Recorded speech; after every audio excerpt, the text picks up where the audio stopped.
He thought he was alone in the world, until she appeared, running through the forest, bloodied and terrified. One man, one cabin, and a storm of danger that could destroy them both. What happens next will test every ounce of courage, trust, and survival. Where are you watching from? Drop it in the comments, and if you love stories of the Wild West that grip your soul, hit that subscribe button now. I hadn't expected anyone to find me, not in these woods, not after all these years. The hills around my cabin were quiet, a silence that felt heavier than the trees themselves. I was used to that silence, lived with it like an old friend, or maybe an old enemy. I wasn't sure anymore. My life had become a rhythm of small chores, long walks along dry ridges, and evenings spent listening to the wind argue with the branches. But that morning, everything changed. I had stepped out onto the porch to check the traps, the sun barely cutting through the mist that hung low over the pines. That's when I heard it, the snap of a branch, soft at first, then sharp. I froze, my hand brushing the stock of my rifle. Not hunters, not animals, something else, something human. She came out from between the trees like a shadow trying to escape the sun. Barefoot, her clothes torn and muddied, like the earth itself had tried to swallow her whole. I could see the marks first, raw scratches on her arms, bruises dark and vivid across her skin, her back partially hidden by a ragged shawl that might have been a blanket once. Her face. I don't have words for it. Hollow eyes, lips split, a skin tone that had seen far too much sun and far too little care. She looked at me and whispered, just barely, "Please." The word had weight, a sound born of exhaustion and fear so old it could have been centuries. My heart, long hardened by solitude, hitched in my chest. I didn't move too fast. I never did. People like her, broken like this, they didn't respond well to quick movements. I knelt, slow and steady, and held out my coat. No words. Nothing but an offer of warmth. She hesitated for a heartbeat, then slid into it like a moth into a cocoon. That's when I saw her back. Oh, I saw it. Not just scars, letters carved deep into the flesh, symbols that screamed someone else's cruelty, a history of pain pressed into her very bones. My stomach turned, and yet I stayed. I always stayed. I carried her inside, careful not to jostle her too much.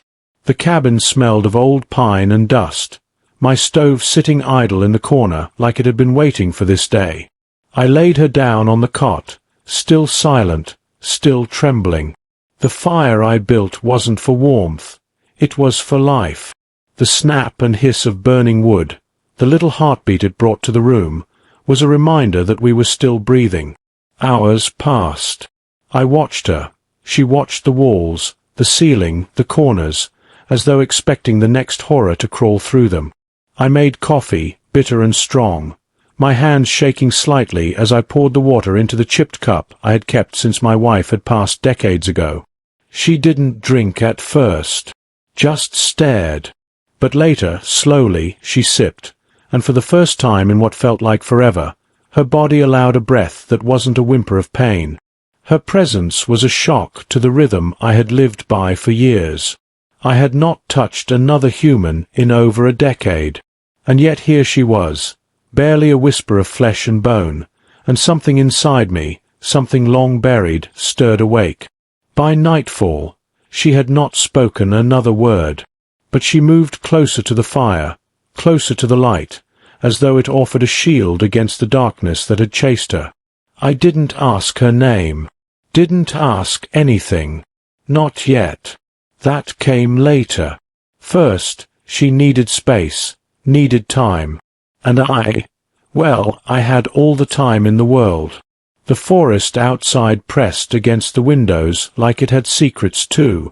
The wind rattled the shutters, made the cabin groan, and she flinched at each sound.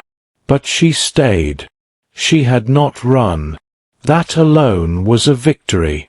I didn't know it yet, but this encounter, this single act of carrying her to safety, would unravel everything I thought I knew about quiet living. She was not just a visitor. She was a storm, a reckoning, and her past was far from done with her. The night stretched long and silent, but sleep never came easy in a cabin like mine when someone new stepped across the threshold of your life. I could hear her breathing, shallow and uneven, as if the very act of inhaling was a battle she had been fighting her entire existence. She curled tighter into the coat I had given her, her fingers clutching the fabric like it contained a secret she wasn't ready to share with the world. I tried to focus on the fire, on the kettle I had left to boil on the stove. Coffee was the only thing that could anchor me to normalcy, a ritual I clung to like a talisman. But my eyes kept drifting to her, tracing the angles of her face in the firelight, noting the trembling in her shoulders and the way her eyes darted to every shadow that moved along the walls. There was fear there, not ordinary fear. Something deeper, older, something that had been carved into her very being over years of pain. I didn't know her name. I didn't ask. There was no need yet. Names could wait. Trust could not. And that was the task before me now, to build trust in the ruins of someone's life. Her story, though unspoken, revealed itself in fragments. The marks on her back, the welts, the bruises, the cuts, they spoke louder than words ever could. She had survived horrors that would haunt any person for the rest of their days. A camp, she hinted through quiet murmurs to herself, a place not marked on any map. Work beyond human limits, punishments brutal enough to leave both the flesh and the soul branded forever. And yet she had run. Twice, she said, the first time they broke her nose, the second time they carved her back like rawhide, a warning that even escape came at a price.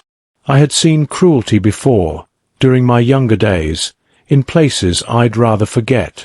But this, it was intimate, personal, intimate enough that it left her unable to trust anyone. And the people who had done this, they were still out there, somewhere, watching, waiting. The first sound of hooves came in the early morning, long before the sun had touched the hills. My body reacted before my mind fully registered. I grabbed my rifle, checked the safety, and waited by the door. She froze, instinctively shrinking behind me, the coat still draped tightly around her shoulders. Her eyes said everything. They said, "Do not let them take me." The man who came up the ridge didn't look like a threat at first. He rode with the casual arrogance of someone accustomed to getting what he wanted. A fancy vest, polished boots, a face that tried to hide cruelty behind smiles that never reached his eyes. And yet, he was the same type who left trails of pain behind him wherever he went. He called her by name. I didn't flinch. I didn't move. My hands rested on the rifle. Not cocked, not aimed. Just a reminder that this was my land now, my rules. She had found safety, and I would not allow him to take it away. He smirked, spitting into the dirt. "Ain't up to you, old man." I stared him down, and though I didn't speak, I let my stance, my presence, my quiet certainty do the talking. He rode off eventually, but I knew the look in his eyes. He would be back. He would not come alone next time. That evening, I made a fire again, this time not just for warmth but for clarity. I needed to prepare her for what was coming. Survival wasn't just about hiding. It was about understanding that danger was persistent, it was patient, and it would always come for those who had once been broken. She stirred a little that night, turning her head just enough for me to catch the faintest flicker of recognition in her eyes. A connection, fragile, tentative, yet it was there. I didn't reach out. I didn't speak. I only let her know she wasn't alone. That was enough. For now. The days that followed were a mix of routine and vigilance. I showed her small things, how to check traps, how to fetch water without drawing attention, how to move through the forest without making a sound. Every step she took was careful, every movement deliberate, but I could see her gaining strength. The fear didn't leave, not yet, but it began to share space with something else. Caution, awareness, the spark of life reclaiming itself from the edges of terror. One morning, she whispered her first words beyond the basics. "They'll come." I nodded. I had known that day would come. They would not forget her. And neither would I. I made coffee, poured it into 2 cups, and set one beside her. Not words. Just action. She drank slowly, methodically, as if each sip was a promise she was making to herself. I realized then that this wasn't just her survival. It was mine, too. In protecting her, I faced every memory I had tried to bury. The faces of the people I failed, the cries I couldn't answer, the wars I had walked away from.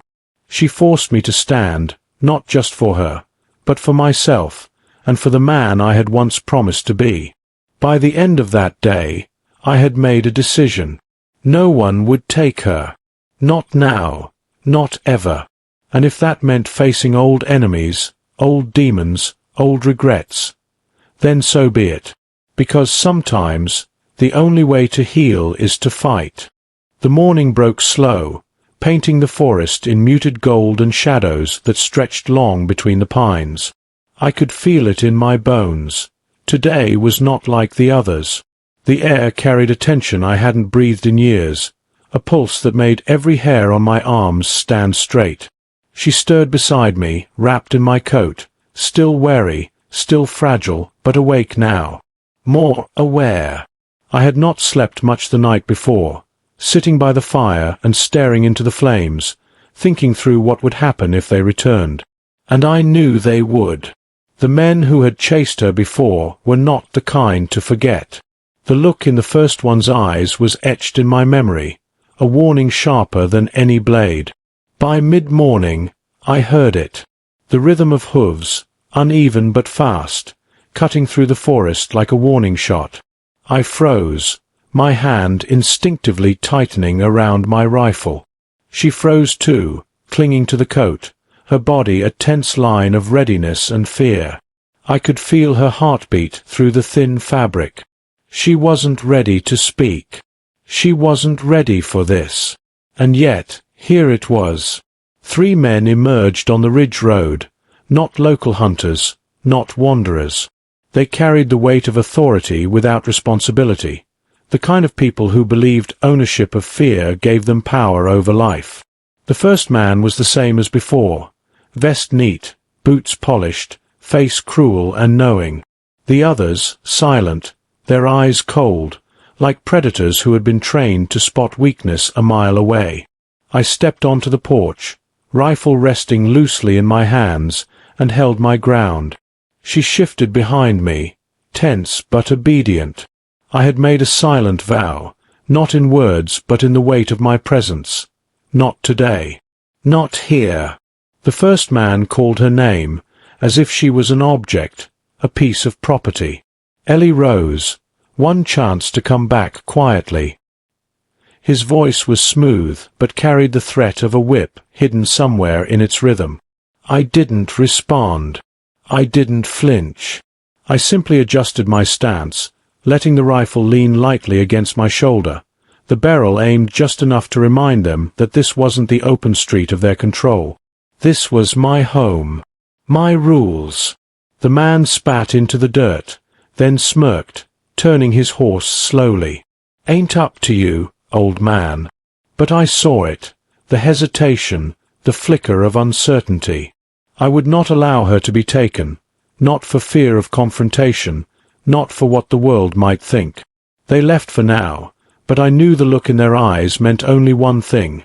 They would return, and they would come prepared. I carried her inside, closing the door and bolting it against the world. She didn't speak, didn't cry, didn't make a sound. But I could feel her relief, brief though it was. I set her down beside the fire, letting the heat reach her, letting the light remind her that she was alive and safe. My mind raced, planning for the next encounter. We couldn't stay reactive. We had to prepare, to anticipate, to create a fortress in the forest where even shadows dared not tread. Over the next days, I trained her slowly. Not with words, not with pressure, but with small steps. How to move without a sound, how to spot threats in the trees, how to blend with the forest like part of it, not a human trespasser. She learned quickly, her movements delicate, precise. Fear was still there, but courage began to carve its own path into her bones. I also began reaching out to old connections, men I had known in younger days, ones who owed loyalty to nothing but truth and honor. Letters, brief and careful, carried on couriers I trusted, men who would arrive quietly if the time came. I didn't tell her. I didn't want to frighten her more than necessary. Evenings became our sanctuary. The cabin, the fire, the soft murmur of the kettle boiling, these became anchors in a world that had been violently unanchored for her. She began small routines, tending the fire, stacking kindling, washing a cup and placing it gently on the wooden table. Little things, almost invisible, but they meant something. They were proof she was still alive, still choosing life despite the terror of the past and the threat of the present. One night, as the stars gleamed pale and distant, I caught her staring out the window toward the ridge road. She didn't speak. I didn't ask. The silence was enough.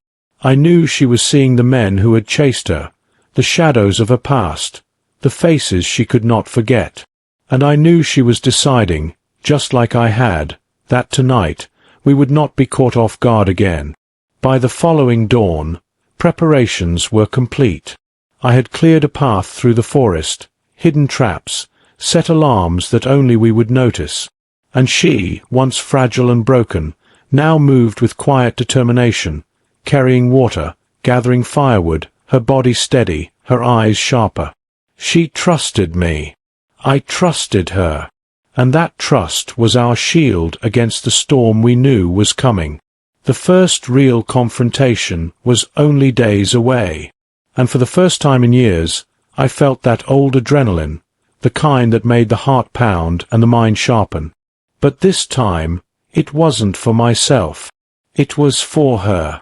And I would not fail. Not now. Not ever. The morning fog clung to the forest like a living thing, weaving between the trees, curling around the underbrush. The world outside our cabin had never felt more ominous. I could hear the soft rustle of leaves, the distant call of a hawk, even the quiet drip of condensation from the pine needles.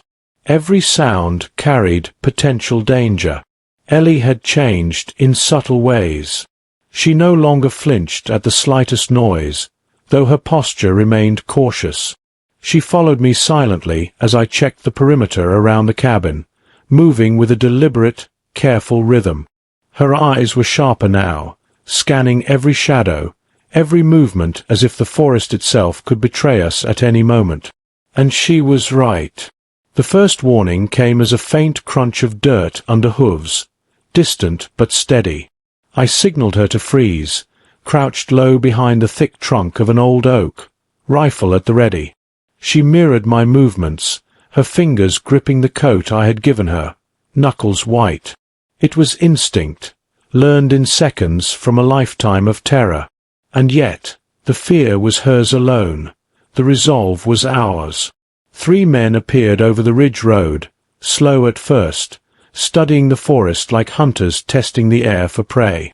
The first one was the same man from before, the banker-turned predator, polished vest, cruel eyes, and the same smirk that had promised pain. The other 2 were silent, expressions unreadable, hands resting lightly on belts where weapons surely hid. I didn't hesitate. The rifle came up, aimed without firing, a clear message that we were not to be trifled with. Ellie crouched beside me, silent, following my every move, learning the rhythm of fear and response. They dismounted when they got closer, spreading cautiously, as if the forest itself could spring traps on them. I had prepared for this. The ground was rigged subtly, enough that a misstep would alert us, maybe slow them down. I didn't want blood yet. Not yet. I wanted their intimidation to fail first. The first man's eyes scanned the trees, then found ours. His smirk faltered for just a heartbeat. "Step aside, old man," he said, voice low but confident. "She's coming back, one way or another." I didn't move. I didn't blink. My hands held the rifle steady, my stance unyielding. Ellie stayed behind me, trembling slightly, but unmoving. She trusted me now. That trust was everything. The second man shifted in his saddle, reaching toward his belt like he might draw a weapon. That was the moment I fired. Not at them, not to kill, but to warn. The bullet thudded into the ground near their feet, a cloud of dirt and stones marking the boundary. They froze, uncertain. I didn't speak. I let the silence do the work. My cabin, my land, my rules.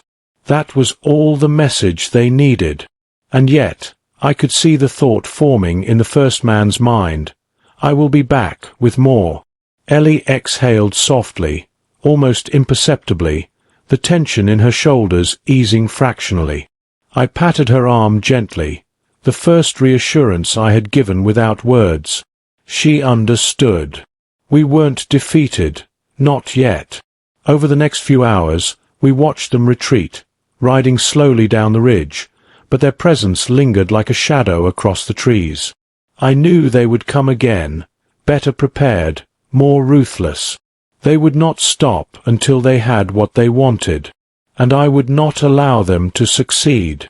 I spent the rest of the day reinforcing our defenses. The cabin walls were thick, but I double-checked locks, barricaded weak points, and set subtle warning systems, wires that would catch leaves, small snares to alert us if anyone approached stealthily. Ellie helped, silent but precise, carrying supplies and assisting in ways that showed the first signs of resilience, first sparks of reclaiming life after years of imprisonment. By nightfall, we were exhausted but prepared. The fire crackled in the stove, its warmth filling the cabin and masking the cold tension outside. Ellie sat close, carefully tending to a small wound I had cleaned on her arm earlier, a mark from her last escape. She didn't speak, just moved with deliberate care, a ritual that grounded her in the present rather than the horrors of the past. I realized then that protection wasn't just about rifles and traps. It was patience. It was teaching someone they could exist in the world without fear controlling every breath. It was showing her that she had the right to space, to life, to claim something as hers even if the past tried to steal it back.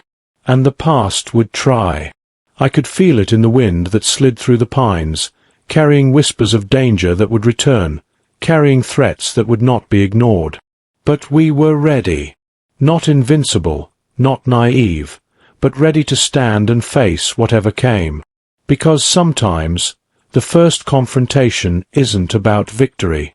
It's about proving that you will not be broken again. And Ellie, fragile though she appeared, had already survived more than anyone should ever endure. And now, she would survive this too.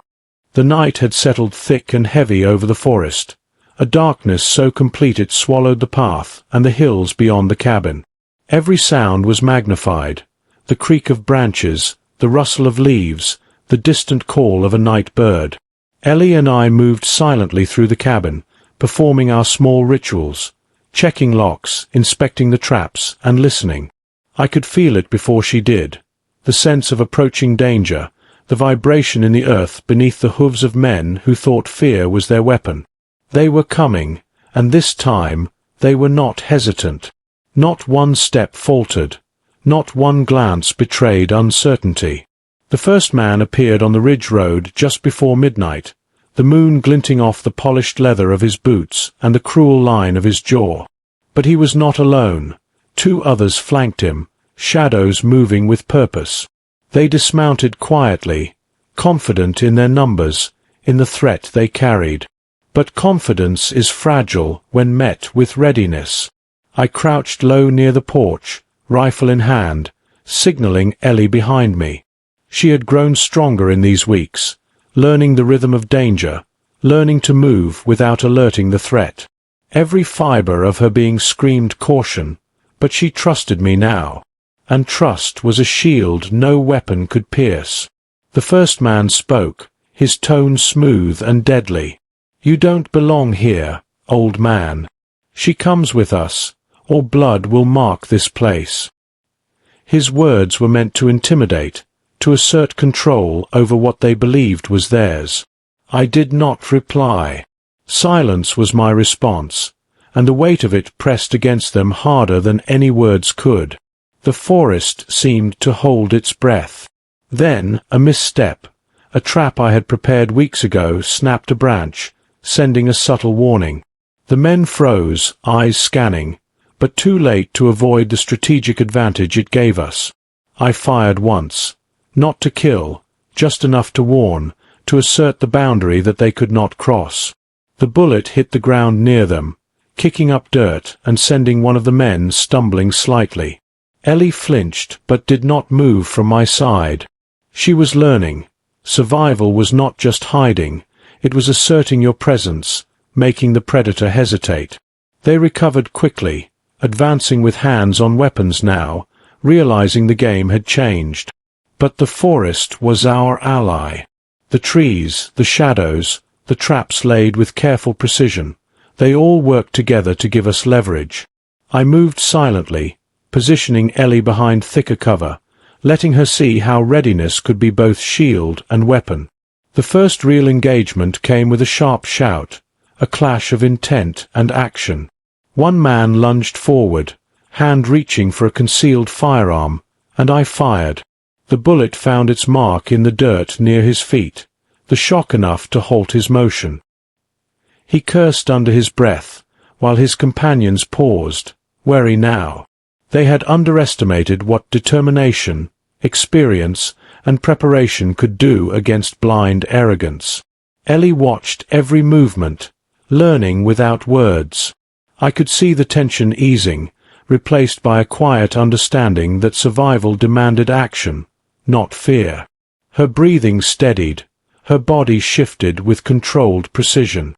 She was no longer merely hiding behind me. She was part of the defense, a partner in the strategy one had set in motion. Hours passed in this delicate balance. The men tested, circled, and probed our defenses, but each attempt was thwarted by the traps, the terrain, and our patience. I realized then that victory was not about the immediate confrontation.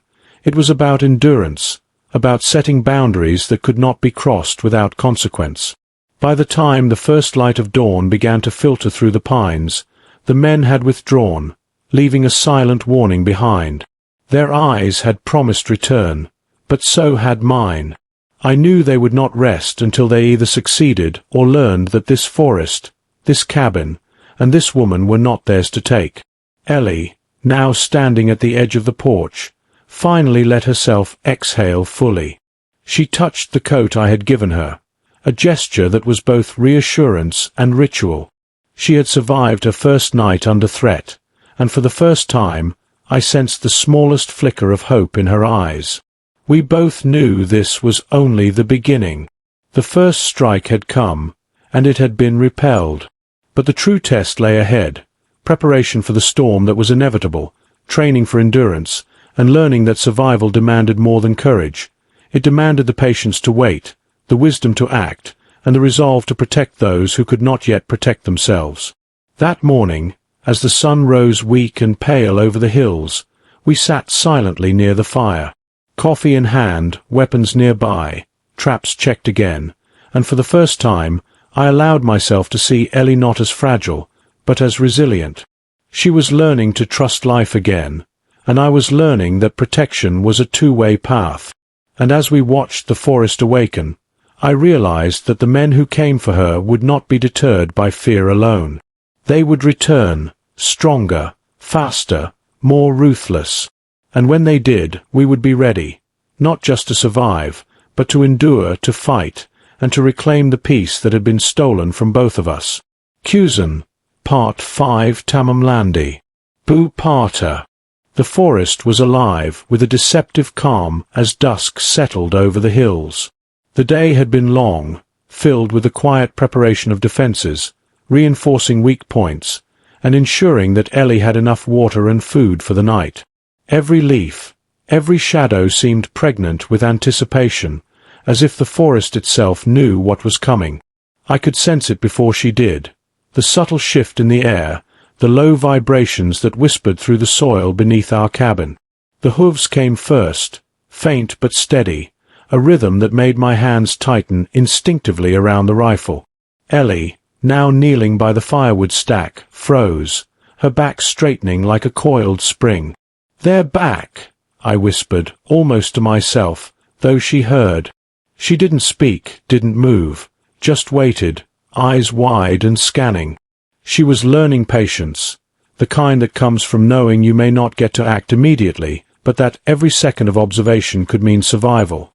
3 figures appeared over the ridge road, shadows elongated by the setting sun.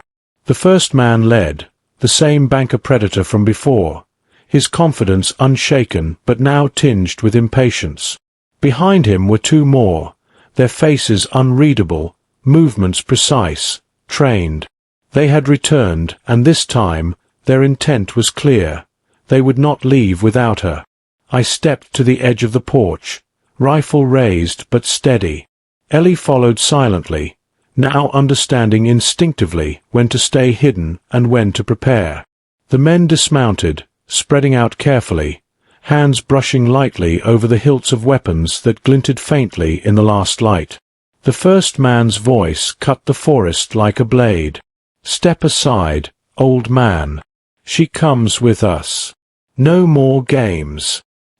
His words were a threat, but I had learned that arrogance often comes with blind spots. I didn't answer. I didn't flinch. My eyes tracked every movement, every subtle gesture that betrayed intention. The first engagement was sudden. The second man lunged forward, reaching for a pistol hidden at his belt. I fired without hesitation. The bullet struck the ground at his feet, kicking up dirt and startling him enough to break his rhythm. Ellie flinched but did not retreat. Her breathing was steady now, controlled, and I could see the tension in her shoulders easing as she witnessed the effectiveness of action over fear. The third man, sensing opportunity, advanced cautiously. I shifted slightly, adjusting my aim, forcing him to reconsider. Ellie moved with a grace I hadn't expected, carrying a small satchel of stones she had learned to hurl, aimed carefully to distract or slow any intruder. She was learning strategy, understanding that survival wasn't just about hiding, it was about shaping the battlefield in your favor. Hours passed in a tense stalemate. They probed, testing traps, circling the cabin, seeking weakness. But every trap had been set deliberately, every snare and wire calibrated for maximum warning. And we were patient, unmoving, letting them reveal their intentions. Each step they took was a lesson for Ellie, each mistake a chance to see the power of foresight and preparation. The sun dipped below the horizon, leaving the forest cloaked in near darkness. We had the advantage of night and the knowledge of our terrain. The men's frustration grew, their confident expressions giving way to careful calculation. They had underestimated us once. Now they realized this would not be an easy capture. At one point, the first man tried a feint, circling the cabin to force us into a defensive position. But we were ready. Ellie, crouched beside me, raised a small signal, an arrangement of sticks we had prepared to indicate movement across the clearing. I nodded, understanding instantly. We repositioned quietly, unseen, and waited for the moment of opportunity. The final confrontation of the night came near the edge of the ridge road. A single misstep from the second man triggered a trap. A wire stretched across the path that snapped and alerted us with a subtle rustle. I fired once, again as a warning, and the disruption caused the trio to scatter momentarily, regrouping with caution. The forest seemed to pulse with every heartbeat, every movement measured, every breath calculated. By midnight, they had withdrawn again, leaving behind the promise of return, but also a growing awareness that we were not easy prey. Ellie allowed herself a small exhale, a fraction of relief that came with surviving the second assault. She tended to the fire quietly, adjusting logs and adding kindling with careful hands, a ritual that grounded her amidst the chaos. And in that quiet moment, I realized how much had changed in the past weeks. She had gone from fragile, terrified, and silent to a partner in survival. She was still cautious, still haunted, but the resilience in her eyes was unmistakable. We were no longer merely defending. We were shaping the forest, controlling the narrative of our own survival. The second strike had come, more deliberate, more aggressive, but it had failed. And as we settled in for the night, watching shadows dance across the cabin walls, I knew that the true test was still ahead. They would return, stronger, better prepared, and more ruthless. And when they did, we would face them, not as the hunted, but as those who had learned the rhythm of the forest, the power of patience, and the necessity of standing firm together. The night air was cold, but inside the cabin, warmth persisted, not just from the fire, but from the quiet understanding that we could survive this. And that understanding was a weapon stronger than any rifle, stronger than any trap, stronger than fear itself. The first hint of dawn barely touched the horizon, and the forest was already thick with tension. The quiet we had clung to for weeks was gone, replaced by the sense of an impending storm. Every shadow seemed alive, every whisper of wind carrying a threat. Ellie moved quietly, her movements precise and deliberate, her eyes scanning for danger as though she had been born knowing it existed. I had known this day would come. The men who had come before were not going to stop at threats or warnings. They would return, larger in number and more determined, to reclaim what they believed belonged to them. I had prepared, but preparation was never enough. Survival demanded more than planning.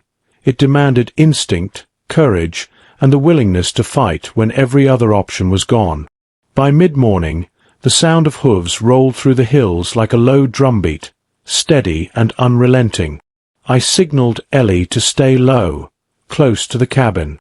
She moved without hesitation, the fear that had once paralyzed her now replaced with a cautious determination.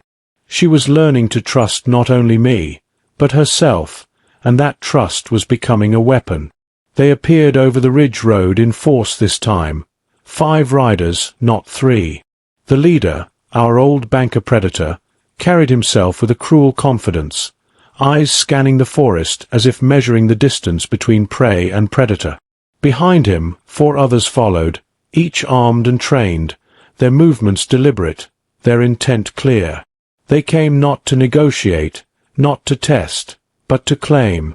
I crouched behind the thick trunk of an oak, rifle in hand, heart steady despite the adrenaline that coursed through me. Ellie was beside me, watching every movement, every subtle shift in their stance. Her fingers gripped the coat I had given her, knuckles white but determined. She had survived before, and she would survive again. The first move came swiftly. One of the men split from the group, testing our defenses, scanning for traps, looking for weakness. I fired once, a warning shot that kicked up dirt at his feet. He hesitated, momentarily surprised by our readiness. But confidence returned quickly. He circled, attempting to flank us. Ellie reacted instinctively, hurling a small rock with precision, hitting the man in the shoulder, enough to slow him. Her timing was perfect, the movement deliberate, and I realized then that she had truly begun to reclaim her agency. She was no longer merely surviving. She was shaping the battlefield. The rest of the men advanced cautiously, aware now that we were not to be trifled with. They spread out, each step measured, each movement deliberate, but the traps, the forest, and our preparation kept them at bay. The forest itself became our ally. The dense underbrush, the fallen logs, the subtle incline of the ridge road, all worked to our advantage. Hours passed in a tense stalemate. Every movement we made was calculated, every breath measured. The men tried to force us into open confrontation, but we held our ground. Ellie moved with quiet efficiency, carrying water, checking traps, and even adjusting our positions with subtle gestures that spoke louder than words. She was learning the rhythm of survival, understanding that patience often outweighed aggression. By late afternoon, the sun was low, casting long shadows that stretched across the clearing. The men grew restless, their confidence beginning to crack under the pressure of an unseen, calculated force. They had underestimated the cabin, underestimated the terrain, and underestimated the resolve of two people determined not to yield. The first man attempted a feint, trying to lure us into an exposed position. I signaled Ellie, and together we shifted silently, taking positions behind thicker cover. When the first shot rang out, it was not lethal, but it was a clear message. We would not be taken lightly. The men froze, realizing that our patience and preparation made them predictable and vulnerable. Night fell, and with it came a tense quiet. The men withdrew again, leaving behind a promise, a lingering shadow that whispered of their inevitable return. Ellie tended to the small fire inside the cabin, carefully adding logs, adjusting embers, a ritual that grounded her in the present rather than the constant threat looming outside. As I watched her, I realized how much had changed in the weeks we had been together. She had gone from terrified and silent to a partner in defense, resilient and capable, aware of both danger and the necessity of measured response. The forest outside remained a silent witness, holding secrets and threats, but inside there was a fragile peace, a temporary respite. We were no longer merely hiding or surviving. We were learning to endure, to fight, and to reclaim control over a life that had been stolen from her. The siege had come and passed, but I knew this was only a prelude. The true storm would arrive, and when it did, we would stand ready, not as victims, but as those who had learned the rhythm of resilience, patience, and quiet strength. The night was unnaturally quiet, the forest holding its breath in anticipation of the coming chaos. Every shadow seemed longer, every whisper of the wind sharper, as if the very air carried a warning. Ellie and I moved like ghosts through the cabin, checking traps, ensuring the fire was ready to be subdued and rekindled at a moment's notice.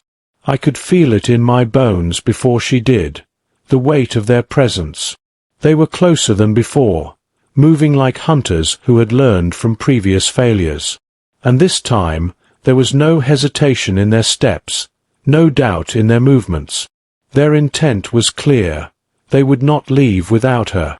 The first signs came at midnight. Hooves struck the hard-packed dirt of the ridge road with a rhythm of inevitability, each one a drumbeat of menace. Ellie froze, but no longer in paralyzing fear. Her body was taut with readiness, hands gripping the coat that had once been a shield and now felt like armor. She had learned patience, and she had learned that sometimes survival demanded action. 5 figures emerged from the ridge under the dim moonlight, their eyes cold, calculating. The banker predator led, flanked by 4 others who were disciplined, trained, and ruthless. They dismounted with quiet precision, moving as if the forest belonged to them, each step deliberate, each breath measured. They had returned to claim what they believed was theirs, and they were prepared to break every boundary we had set. I took position behind the thick oak near the cabin, rifle steady, heart calm but alert. Ellie crouched beside me, watching, waiting, learning. Her fear was no longer a shackle. It was focus, sharp and precise. She had survived previous assaults, and the knowledge of those victories gave her a quiet strength that even the forest seemed to acknowledge. The first strike came without warning. One of the men moved to flank us, testing the traps and probing for weakness. I fired a single warning shot, dirt and rocks scattering near his feet. He faltered, startled by the precision and timing of our response. Ellie reacted immediately, hurling a rock that struck him in the shoulder, slowing his advance. Her movements were fluid, calculated. She was no longer a victim. She was an active participant in the fight. The other men advanced cautiously, spreading out to encircle the cabin. Every step they took was deliberate, but the forest betrayed them. Fallen logs, thick underbrush, and hidden snares turned the environment into our ally. Ellie and I moved silently, adjusting our positions, preparing for the inevitable confrontation. The real battle began as the leader attempted a feint, trying to draw us into an exposed position. I signaled Ellie, and together we shifted, silently repositioning behind cover that gave us both protection and vantage. When I fired again, the bullet struck the ground near their feet, a warning and a message. We were ready, and we would not be intimidated.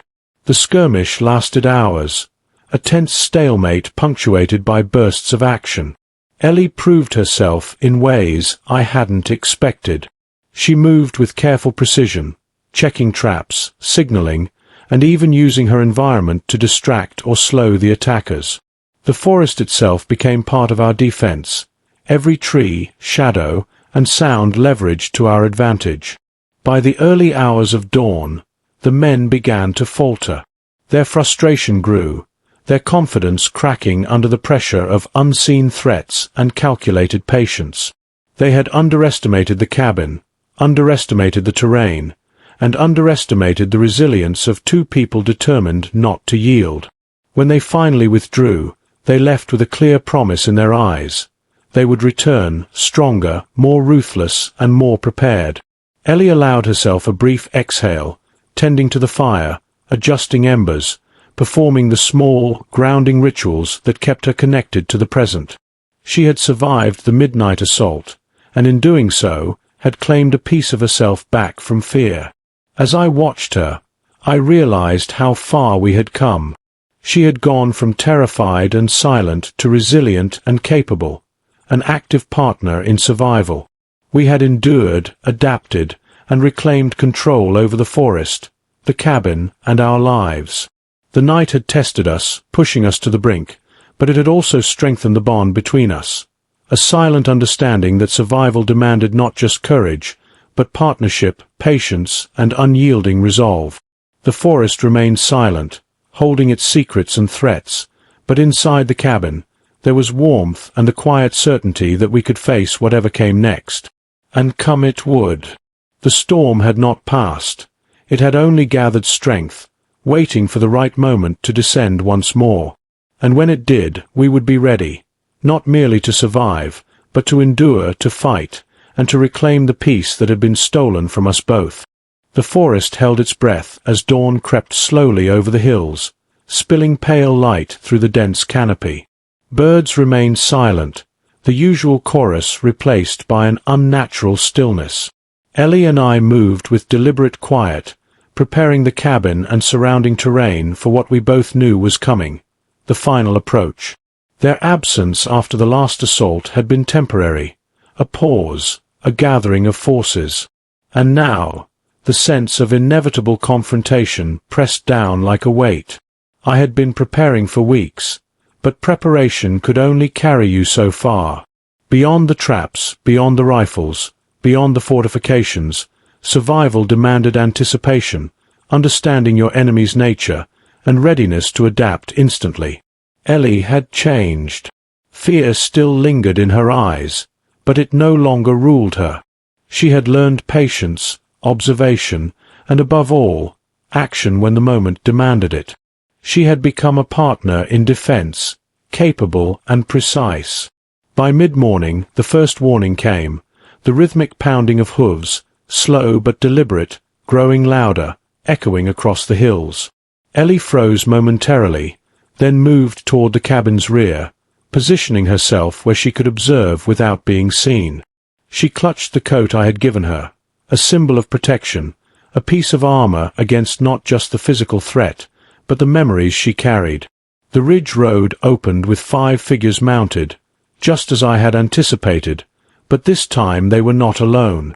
Reinforcements had arrived, Another 3 men joined the group, making 8 in total, each one disciplined, armed, and confident in their strength.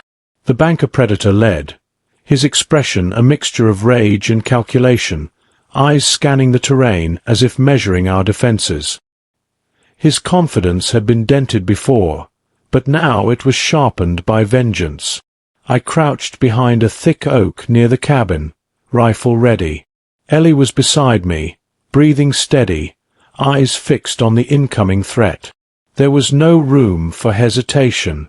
The first step in survival is observation, the second is timing, and the third is decisive action.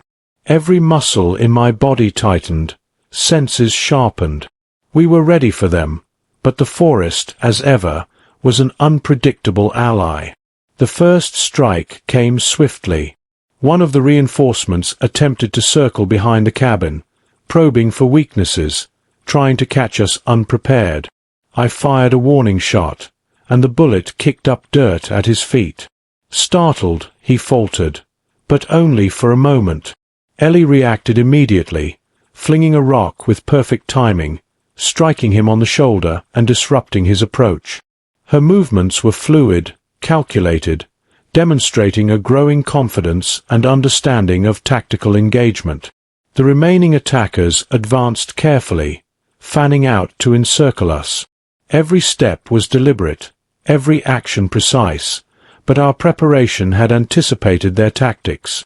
Fallen logs, hidden wires, and the natural contours of the land gave us an advantage that they could not ignore. Ellie and I shifted silently, adjusting positions, reinforcing traps, readying the cabin for a siege. Hours passed in a tense standoff, punctuated by bursts of movement, warning shots, and calculated distractions. Ellie moved with remarkable efficiency, signaling, checking traps, and even using small objects to misdirect and confuse the attackers. The forest became an extension of our defense, its shadows and trees tools rather than obstacles. As the sun dipped low, the tension reached a crescendo. The attackers were growing desperate, their frustration evident in sharp glances and muttered words. The leader, the banker predator, tried a feint, aiming to lure us into exposure. I signaled Ellie, and together we shifted into a stronger position, silent, unseen, prepared. When I fired again, the bullet struck with authority, reminding them that we were not easy prey. Night fell, and the air thickened with anticipation. The men regrouped, their movements cautious but determined. Ellie tended the fire, adding logs carefully, a grounding ritual that had become second nature. She had survived the assaults, adapted, and reclaimed a piece of herself that had been lost to fear. The night was tense, but inside the cabin we found a fragile peace, a quiet understanding that together we could withstand whatever came next. And come it would. The storm, the final confrontation, was approaching, inevitable as sunrise. But we were no longer the same as the terrified, isolated people who had first met in that forest. We had endured, adapted, and strengthened. The final approach was not just a test of survival. It was a test of everything we had become, resilient, vigilant, and unwilling to surrender to fear. The night was heavy with tension, the kind that presses against your chest and makes every breath deliberate. The wind whispered through the pines like a warning, carrying with it the scent of smoke, gunpowder, and danger. Ellie and I stood at the edge of the clearing, our eyes scanning the ridge road where shadows of movement began to stir. This was it, the culmination of everything we had prepared for, every sleepless night, every whispered plan, every silent fear that had hardened into resolve. 8 men approached, mounted and armed, their shadows stretching long in the dim light. The banker predator led, his face a mask of rage and arrogance, eyes narrowed with certainty that this time he would not leave empty-handed. He believed himself untouchable, unopposed, but he had underestimated what desperation, patience, and quiet preparation could produce. I crouched behind the thick oak that had served as our vantage point for weeks, rifle steady, muscles coiled like springs ready to release. Ellie was beside me, every nerve alert, her movements fluid, precise, and deadly in their restraint. She had become more than just a survivor. She had become a warrior of the forest, guided by fear, sharpened by experience, and tempered by trust. The first move was theirs. The leader dismounted, signaling a coordinated approach. They fanned out, attempting to encircle the cabin, to cut off escape routes, to force us into the open. But the forest had become our ally.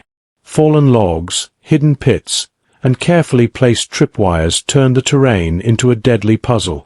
Each step they took brought them closer to danger. Each breath they drew closer to the inevitability of consequences they had not anticipated. I fired the first shot, not aiming to kill, but to unsettle. The bullet kicked up dirt at the leader's feet, a clear message that we were alert, that we were ready.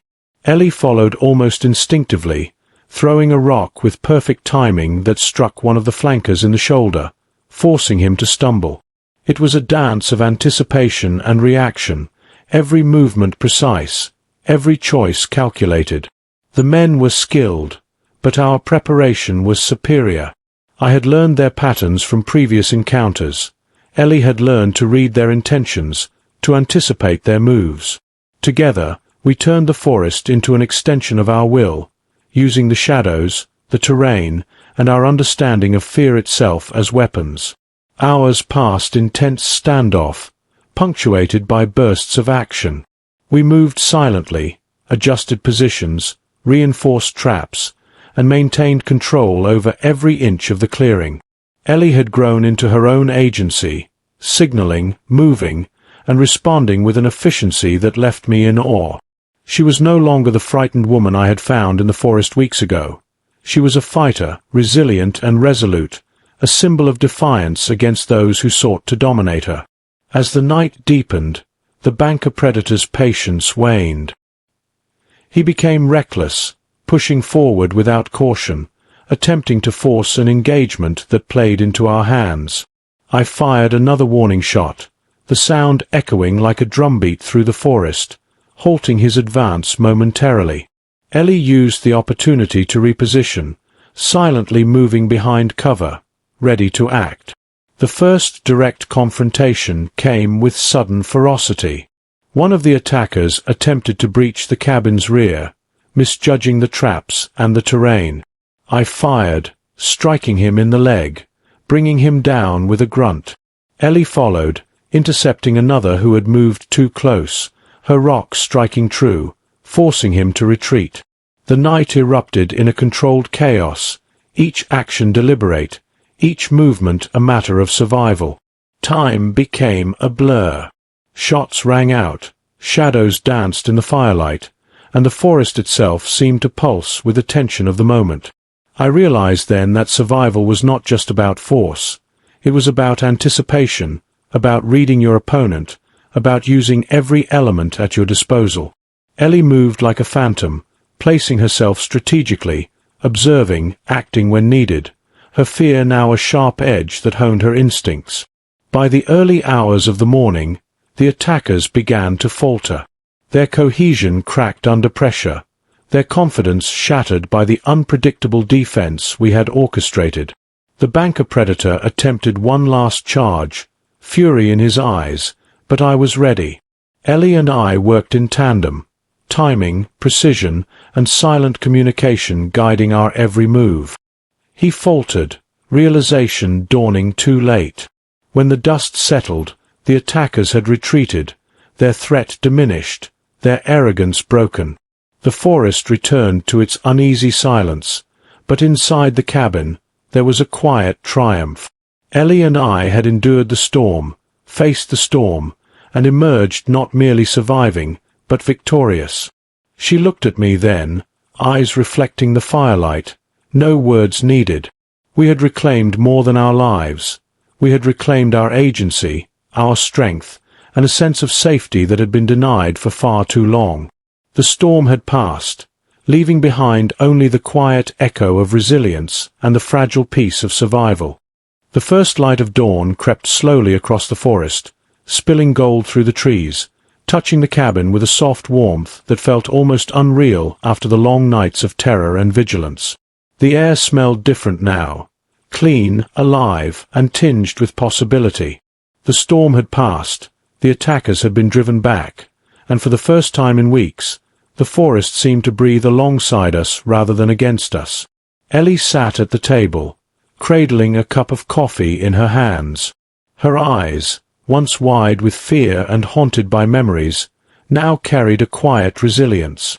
The tremor that had once run through her body at every sound had diminished, replaced by deliberate, controlled movements that reflected her regained confidence.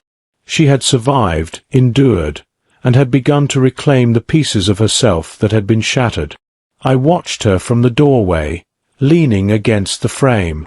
I realized then that survival wasn't only about fending off threats or setting traps. It was about patience, care, and creating a space where trust could grow. For weeks, I had provided shelter, food, and protection, but it was the quiet understanding, the unspoken acknowledgement of her pain, and the respect for her boundaries that had mattered most. We moved through the day slowly, deliberately, savoring the mundane rituals that had once seemed insignificant. Ellie swept the porch, gathering fallen leaves, arranging firewood, tending the small garden of herbs we had planted. I repaired a section of the cabin roof, hammering each nail carefully, the rhythm of work steadying my own restless thoughts. It was a normal day by design, not by accident, a day constructed to heal both body and spirit. The nights remained quiet, but no longer suffocating. Instead of flinching at every creak of the cabin, Ellie slept deeper, cocooned in blankets and the knowledge that for now, the threat had passed. When she stirred, she did so slowly, blinking into the dawn light, and I could see the small victories in her gestures. A deep inhale, a stretch, the first careful smile she allowed herself in weeks. We spoke little, but our communication had evolved. Words had been unnecessary when trust and understanding filled the spaces between us. A glance, a nod, a simple gesture carried meaning. She would pour the coffee, I would bring it to the table. She would light the fire, I would gather wood. The rhythm of our lives had become a shared language, one built not on dominance or command, but on mutual care and respect. By the third day, she was moving beyond mere survival. She began to explore the forest cautiously, testing boundaries, noticing details, the curve of a fallen tree, the sparkle of morning dew on a spiderweb, the distant call of a hawk overhead. Each small observation marked a step toward reclaiming curiosity, wonder, and the freedom that had been stolen from her. One evening, as the sun sank behind the hills, Ellie brought a basket of wildflowers from the forest. She placed them by the cabin window, letting the colors spill into the dim light. It was a gesture of beauty, hope, and life, one that reminded both of us that even after darkness, life could return, delicate and persistent. I didn't speak, only nodded, acknowledging the unspoken truth between us, that we had survived together, not merely as protector and rescued, but as equals, bound by shared trials and silent understanding. Weeks passed. The forest became less menacing, the cabin less a fortress and more a home. Ellie began to speak more freely, telling stories of her childhood, fragments of her past, pieces of herself she had thought lost forever. She laughed softly at small jokes, her voice tentative but alive.